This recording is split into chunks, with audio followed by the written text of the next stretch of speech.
एक सबसे महत्वपूर्ण जो उपयोगिता है वो है पारिस्थितिकी संतुलन को बनाए रखना। बताना चाहूंगा कि वन जो है वो प्रकृति में जल चक्र तथा कार्बन चक्र में महत्वपूर्ण भूमिका अदा करते हैं। वन वाष्प उत्सर्जन की प्रक्रिया द्वारा जल चक्र में अपनी भूमिका अदा करते हैं। इसके अतिरिक्त जहां वन अधिक होते हैं वे वन आर्द्र मेघों को रोक करके अधिक वर्षा करवाते हैं। इस तरीके से प्रकृति में चलने वाले जल चक्र में वन एक तो वाष्प उत्सर्जन की प्रक्रिया द्वारा और दूसरा आर्द्र मेघों को रोककर वर्षा करवाने में अपनी महत्वपूर्ण भूमिका अदा करते हैं। इसके अतिरिक्त वन संसाधनों का प्रकृति में कार्बन चक्र में भी अपनी महत्वपूर्ण भूमिका होती है, क्योंकि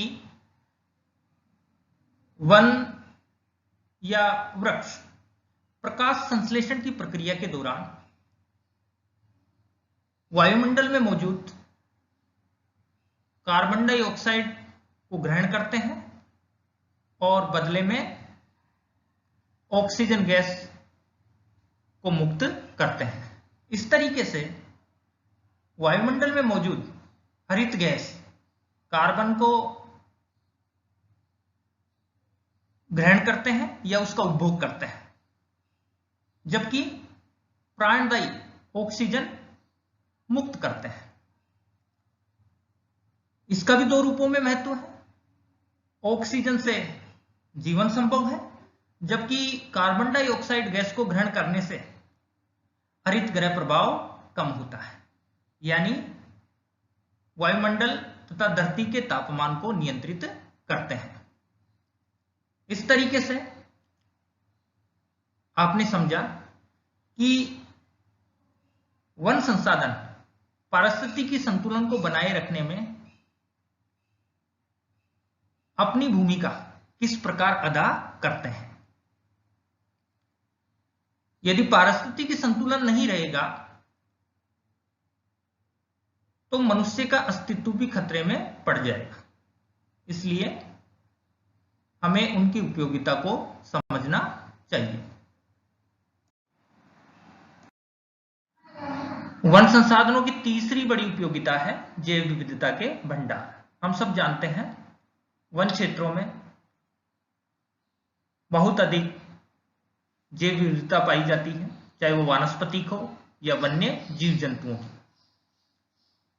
यदि वन क्षेत्र रहेंगे तो जैव विविधता भी बनी रहेगी, अन्यथा जैव विविधता भी समाप्त हो जाएगी।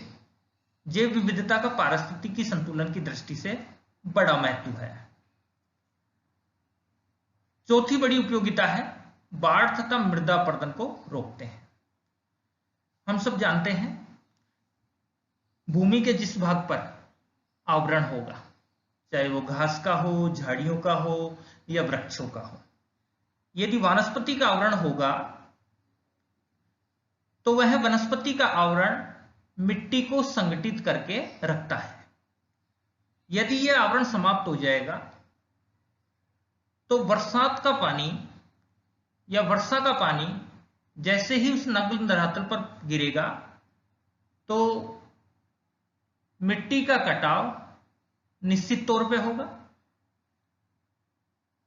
मिट्टी की ऊपरी परत अपरदित होकर उस बहते हुए जल के साथ आगे बढ़ जाएगी।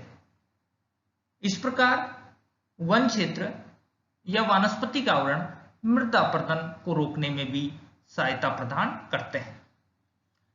इसके अतिरिक्त वन क्षेत्र या धरती पे वनस्पति का आवरण बाढ़ को भी नियंत्रित करते हैं, क्योंकि भूमि के जिस भाग पर या जिस भूभाग पर वनस्पति का आवरण होगा या वृक्ष लगे हुए होंगे तो ऐसे में पानी की जो गति है वो नियंत्रण में रहेगी और नियंत्रण में रहने से बाढ़ का खतरा भी कम रहेगा। इस प्रकार आपने जाना कि किस तरीके से वन क्षेत्र या वनस्पति का आवरण बाढ़ तथा मृदा अपरदन को रोकते हैं। इसके अतिरिक्त पांचवा बड़ा महत्व है भूमिगत जल स्तर को बनाए रखते हैं, क्योंकि हम सब जानते हैं जिन क्षेत्रों में सघन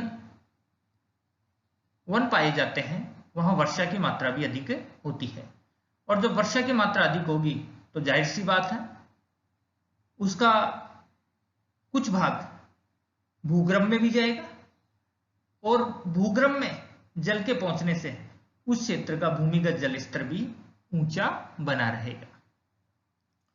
इसके अतिरिक्त छठवां बड़ा महत्व है या इसकी उपयोगिता है ईंधन तथा चारे की प्राप्ति। जैसा कि हम सब जानते हैं पूरी दुनिया में, और यहां तक कि हम भारत की बात करें तो भारत में आज भी लगभग 68% जनसंख्या गांवों में निवास करती है, और बेशक वर्तमान में खाना पकाने या रसोई तक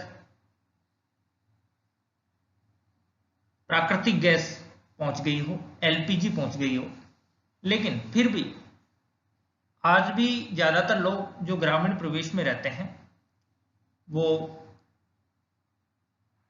लकड़ी जला करके अपना खाना तैयार करते हैं। तो इन वन संसाधनों से हमें ईंधन की प्राप्ति भी होती है। इसके अतिरिक्त ग्रामीण परिवेश में वन क्षेत्रों से पशुओं के लिए चारे की प्राप्ति भी होती है। इसके अतिरिक्त बात करें, एक और उपयोगिता है औद्योगिक महत्व। हम सब जानते हैं कुछ उद्योग ऐसे हैं जिनका कच्चा माल वनों से ही प्राप्त होता है, या यूं कहें कि वनों के बगैर वो उद्योग विकसित नहीं हो सकते, जैसा कि कागज और लुगदी उद्योग। कागज और लुगदी उद्योग में लकड़ी, घास आदि वनस्पति को काम में लिया जाता है। इसके अतिरिक्त दिया सलाई उद्योग, फर्नीचर उद्योग, इन सब में वनों से प्राप्त लकड़ी को काम में लिया जाता है।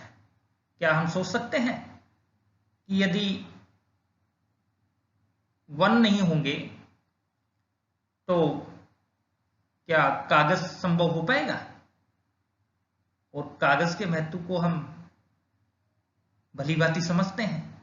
कागज किस तरीके से हमारे जीवन में महत्व रखता है। तो आपने जाना वन संसाधनों का उद्योग धंधों के विकास की दृष्टि से भी महत्व है। जैसा कि मैंने बताया, कागज व लुगदी उद्योग, दिया सलाई उद्योग और फर्नीचर उद्योगों का अस्तित्व वनों पर ही आधारित है। इसके अतिरिक्त वन क्षेत्रों से हमें जंगली कंद, मूल, फल भी प्राप्त होते हैं, और इसके अलावा औषधीय गुणों से भरपूर उत्पाद भी हमें जंगलों से ही प्राप्त होते हैं। वनों का एक और महत्व और उपयोगिता है, ये सौंदर्य स्थल के रूप में भी महत्व रखते हैं, और पर्यटन स्थल के रूप में भी इनकी बड़ी महत्ता है, क्योंकि आज वर्तमान में बढ़ती भीड़भाड़ और प्रदूषण की वजह से अवकाश के दिनों में लोग अक्सर खुले स्थानों पर प्राकृतिक माहौल में जाना पसंद करते हैं। तो आज भी जहां सघन वन क्षेत्र पाया जाता है, खासकर हम बात करें राष्ट्रीय उद्यानों में, अक्सर लोग घूमने के लिए जाते हैं। वहां वनों का सौंदर्य तथा वन्य जीवों को वो देख पाते हैं, उस प्राकृतिक सौंदर्य का लाभ उठाते हैं। इसके अतिरिक्त वन क्षेत्र वनवासी लोगों का घर है। वनों में रहने वाली आदिम जनजातियां अपनी सभी तरीके की जरूरतें, यहां तक कि वो अपनी आजीविका वनों पर निर्भर रहकर ही चला पाते हैं। इस तरीके से हमने जाना कि वनों का आर्थिक, पारिस्थितिकी, सांस्कृतिक अनेक रूपों में क्या महत्व है, इस महत्व को हमें समझना होगा। अब हम जिक्र करेंगे वन विनाश के बारे में।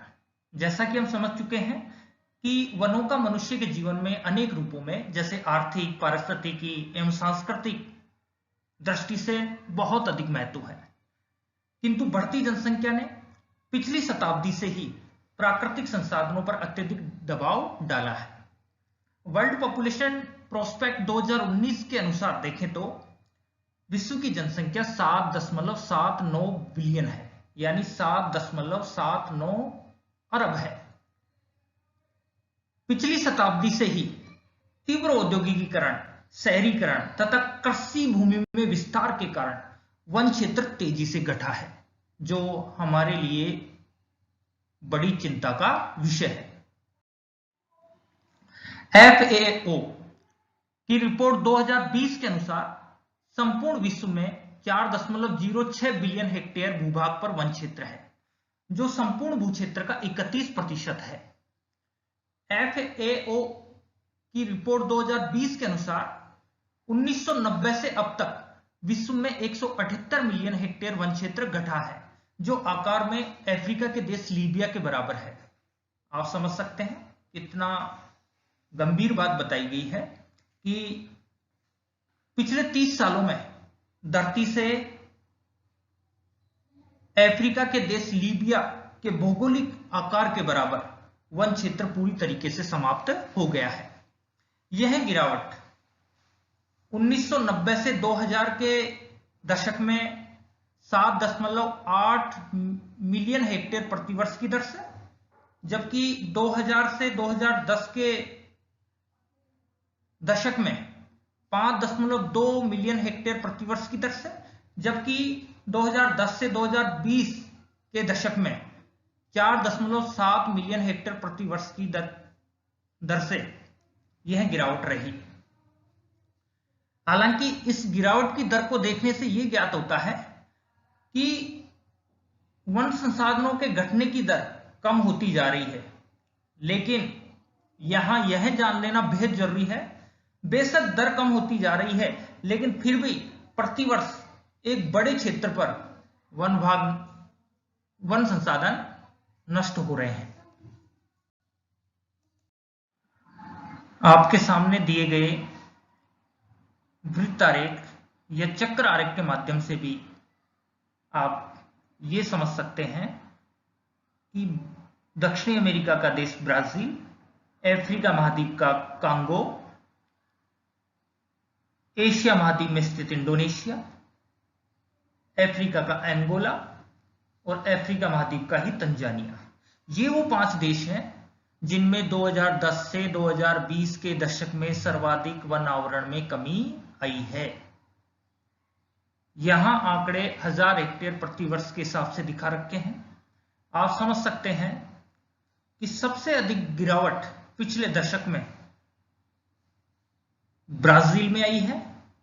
ब्राजील में प्रतिवर्ष 14,96,000 हेक्टेयर की दर से वन क्षेत्र घटा है, जबकि दूसरे नंबर पे कांगो है, यहां पर भी 11,01,000 हेक्टेयर प्रतिवर्ष की दर से वन क्षेत्र घटा है। इस प्रकार आप समझ सकते हैं किस तरीके से तेजी से धरती से वन क्षेत्र समाप्त हो रहा है, या यूं कहें कि सघन वन क्षेत्र वाले इलाके तेजी से खत्म होते जा रहे हैं।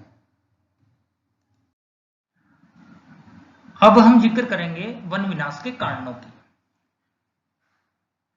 वन विनाश के अनेक कारण हैं, उनमें से प्रमुख कारण आपके सामने स्क्रीन पर उपलब्ध है। वन विनाश का पहला बड़ा कारण है वन अग्नि, यानी जंगलों में लगने वाली आग। जंगलों में लगने वाली आग के पीछे 2 बड़े कारण जिम्मेदार होते हैं, एक प्राकृतिक और दूसरा मानवीय। आपको बताना चाहूंगा प्राकृतिक कारणों द्वारा किस तरह जंगलों में आग लगती है? कई बार आकाशीय बिजली के गिरने से भी जंगलों में आग लग जाती है। इसके अतिरिक्त कई बार सूखे के मौसम में पेड़ों के आपस में रगड़ने से या रगड़ खाने से, खासकर बांस के जंगलों में आपस में रगड़ खाने से अग्नि उत्पन्न होती है और आग लगने से बड़े भूभाग का वन क्षेत्र समाप्त हो जाता है। हालांकि परिस्थितियां जब अनुकूल होती हैं तो उस क्षेत्र पे फिर से वन क्षेत्र खड़ा हो जाता है, अन्यथा उस भूभाग का वन क्षेत्र पूरी तरीके से समाप्त प्राय हो जाता है। मानवीय कारणों की बात करें तो मानवीय कारणों में बड़ा कारण है वन क्षेत्रों में होने वाली अवैध गतिविधि। वन क्षेत्रों में होने वाली अवैध गतिविधियों में खासकर शिकारियों द्वारा जंगलों में लगाए जाने वाले कैंप फायर के दौरान वो जलती हुई आग को यूं ही छोड़ करके लापरवाही के साथ चले जाते हैं और जलती हुई आग वो जंगलों में आग का कारण बनती है। इसके अतिरिक्त जंगलों में होने वाली अवैध गतिविधियों में खासकर जंगलों से होकर गुजरने वाले लोग, धूम्रपान करने वाले जलती हुई बीड़ी, सिगरेट या माचिस की तिल्ली को लापरवाही वश वन क्षेत्रों में डालने से वो भी एक आग का बड़ा कारण बनता है। इस तरीके से वनाग्नि वन विनाश के कारणों में एक बड़ा कारण है। दूसरा बड़ा कारण है स्थानांतरित कृषि। आपको बताना चाहूंगा कि आज भी संसार के अनेक भागों में आदिम जनजातियों द्वारा स्थानांतरित कृषि की जाती है, जिसे दुनिया के अलग अलग भागों में अलग अलग उपनामों से जाना जाता है। इस कृषि में पहाड़ तथा पठारी भूभागों पर वन आवरण वाले क्षेत्रों पर वनों को समाप्त करके वहां खेत तैयार किए जाते हैं, यानी जंगलों को काट करके उन जंगल वाली भूमि को खेतों में बदला जाता है। इस प्रकार आप समझ सकते हैं कि स्थानांतरित कृषि भी किस तरह वन विनाश के लिए जिम्मेदार है। इसके अतिरिक्त तीसरा बड़ा कारण है औद्योगिक मांग। हम सब ये अनुभव करते हैं कि आज वर्तमान में जिस कदर जनसंख्या बढ़ रही है या विशाल जनसंख्या की जो मांगे बढ़ रही हैं, उस मांग के बढ़ने से औद्योगिक उत्पादन में बढ़ोतरी हो रहे हैं, नए नए उद्योग धंधे स्थापित किए जा रहे हैं। यहां हम जिक्र कर रहे हैं उन उद्योगों की जिनका अस्तित्व वनों पर आधारित है, खासकर कागज व लुगदी उद्योग, दिया सिलाई उद्योग और फर्नीचर उद्योग। इन उद्योगों को कच्चा माल वनों से प्राप्त होता है, लेकिन बढ़ती हुई जनसंख्या की मांग के कारण इन उद्योगों में उत्पादन की बढ़ोतरी के लिए अधिक मात्रा में कच्चा माल मंगवाया जा रहा है और जिससे अधिक उत्पादन के कारण बड़ी मात्रा में वन क्षेत्र नष्ट किए जा रहे हैं। इसके अतिरिक्त खनन भी एक महत्वपूर्ण भूमिका अदा करता है वन विनाश में। या यूं कहें कि वन विनाश के लिए खनन की गतिविधियां भी जिम्मेदार है। आपको पता है ज्यादातर जो खनिजों के जमाव पाए जाते हैं या जो महत्वपूर्ण खनिज होते हैं खासकर पहाड़ी और पठारी भूभागों में पाए जाते हैं, और पहाड़ी व पठारी भूभाग ही वन आवरण से आच्छादित रहते हैं। लेकिन यदि किसी क्षेत्र विशेष में महत्वपूर्ण खनिज का पता चला है और यदि उसका खनन किया जाना है तो पहले उस भूभाग के वन आवरण को हटाया जाएगा। तो ऐसे में खनन की गतिविधियां भी वन विनाश के लिए जिम्मेदार है। इसके अतिरिक्त जैविक कारकों द्वारा भी विनाश किया जाता है। जैविक कारकों में खास करके जीव जंतुओं, पशुओं के द्वारा भी वनस्पति को नुकसान पहुंचाया जाता है, उसको नष्ट किया जाता है। खासकर पेड़ों में लगने वाले रोग। इसके अतिरिक्त वर्षा के मौसम में छोटे छोटे अंकुरित होने वाले पौधों पर अनियंत्रित या अवैध पशुचारण से उन छोटे छोटे पौधों का पशुओं के खुरों द्वारा दबकर नष्ट हो जाना, ये भी वन विनाश का ही कारण है। इसके अतिरिक्त वन क्षेत्रों से होने वाली लकड़ी की अवैध कटाई भी वन विनाश का कारण है। इसके अतिरिक्त निर्माण कार्यों की बात करें, खासकर जिस कदर शहरीकरण बढ़ रहा है, नई नई फैक्ट्रियां या उद्योग धंधे स्थापित हो रहे हैं या कृषि भूमि का विस्तार हो रहा है, इन सब के लिए भी अब भूमि सीमित है,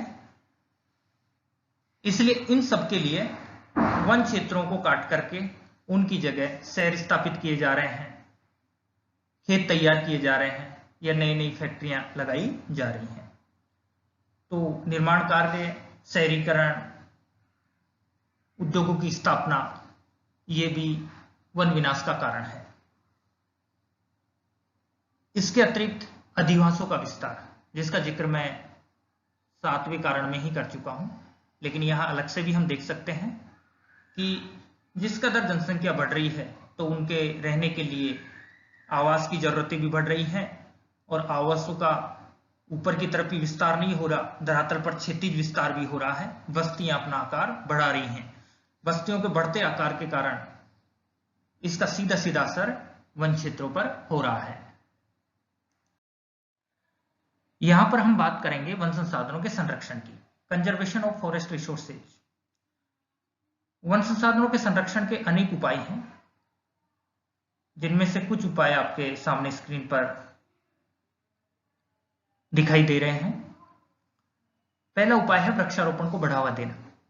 जैसा कि हम सब जानते हैं, यदि जिस क्षेत्र में, जिस भूभाग में वन क्षेत्र घटा है, तो वहां पर हमें वृक्षारोपण को बढ़ावा देना चाहिए, अधिक से अधिक भूभाग पर पेड़ लगाने चाहिए।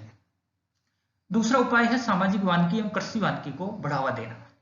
सामाजिक वानिकी से तात्पर्य है ग्रामीण बस्तियों तथा शहरी बस्तियों में खाली पड़ी जगह पर, खासकर सड़कों के किनारे, गलियों में, पार्कों में, सार्वजनिक स्थानों पर हमें पेड़ लगाने चाहिए, जो पारिस्थितिकी संतुलन और पर्यावरण की दृष्टि से महत्वपूर्ण है, और इससे वन संसाधनों का संरक्षण भी बढ़ेगा। कृषि वानिकी के अंतर्गत खेतों में और उनके मेड़ों पर, यानी खाली पड़े खेत तथा उनकी मेड़ों पर वृक्ष लगाने चाहिए। यदि खेत में फसल ली जा रही है तो उसकी मेड़ों पे हमें वृक्ष लगाने चाहिए, या किसी कारणवश खेत में फसल नहीं उगाई जा रही है तो हमें खेतों में भी वृक्ष फसलें लगानी चाहिए। इससे हमें अतिरिक्त आय तो मिलेगी और साथ में हम वन संसाधनों के संरक्षण में भी अपना योगदान दे पाएंगे। तीसरा उपाय है काष्ठ की जगह वैकल्पिक स्रोतों को अपनाना, यानी जहां बेहद जरूरी हो वहीं पर ही हमें लकड़ी का उपयोग करना चाहिए, अन्यथा इसके विकल्प हमें तलाशने चाहिए। जैसा कि आज 21वीं शताब्दी में तकनीकी के युग में हम कागज के उपयोग को सीमित कर सकते हैं, उसके उपयोग को बेहद कम कर सकते हैं। वो कैसे कर सकते हैं? चाहे पढ़ने पढ़ाने की बात हो, आज हम कंप्यूटर, लैपटॉप, मोबाइल आदि डिवाइसेस के माध्यम से हम हमारी पढ़ाई जारी रख सकते हैं। इसमें हमारे होम असाइनमेंट कर सकते हैं, रिकॉर्ड्स को सुरक्षित रख सकते हैं। इसके अतिरिक्त सरकारी और गैर सरकारी ऑफिसेज में भी रिकॉर्ड को इन डिवाइसेज में सुरक्षित रखा जा सकता है, सॉफ्ट कॉपी के रूप में सुरक्षित रख सकते हैं। और ऐसा यदि हम करने में सफल रहे तो निश्चित तौर पे हम वन संसाधनों का संरक्षण कर रहे हैं, क्योंकि इससे कागज की मांग कम होगी, और कागज की मांग कम होगी तो वन क्षेत्र में जो गिरावट आ रही है उस गिरावट में भी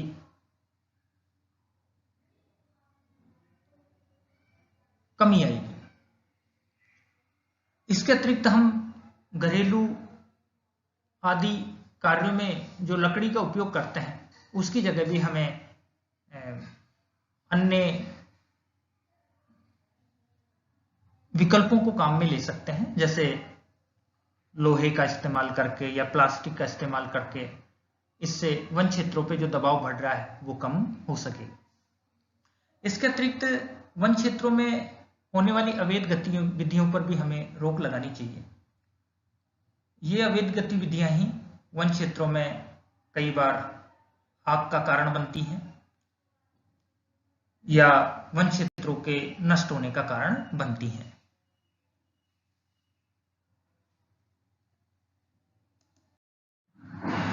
वन संसाधनों के संरक्षण का पांचवा बड़ा उपाय है नियंत्रित कटाई या चयनात्मक कटाई। यदि हमें लकड़ी का उपयोग करना बेहद जरूरी हो जाता है तो हमें नियंत्रित कटाई या चयनात्मक कटाई को अपनाना चाहिए। हमें चाहिए या सरकारों को चाहिए कि जिस भूभाग पर या जिस भूक्षेत्र पर वन आवरण है उस वन आवरण को एक साथ समाप्त नहीं करना, बल्कि उसके कुछ हिस्से पर जरूरत के हिसाब से वन आवरण को समाप्त करें या वहां से वृक्षों को काटें और काटे गए भूभाग पर फिर से नए वृक्ष लगाए जाएं। इस प्रक्रिया को अपनाकर हम निश्चित तौर पर वन संसाधनों का संरक्षण कर सकते हैं और हमारी जरूरतों को भी पूरा कर सकते हैं। छठवां उपाय है जन जागरूकता को फैलाना। यह वन संसाधनों के संरक्षण का सबसे बड़ा उपाय भी हम इसे कह सकते हैं। हमें सरकार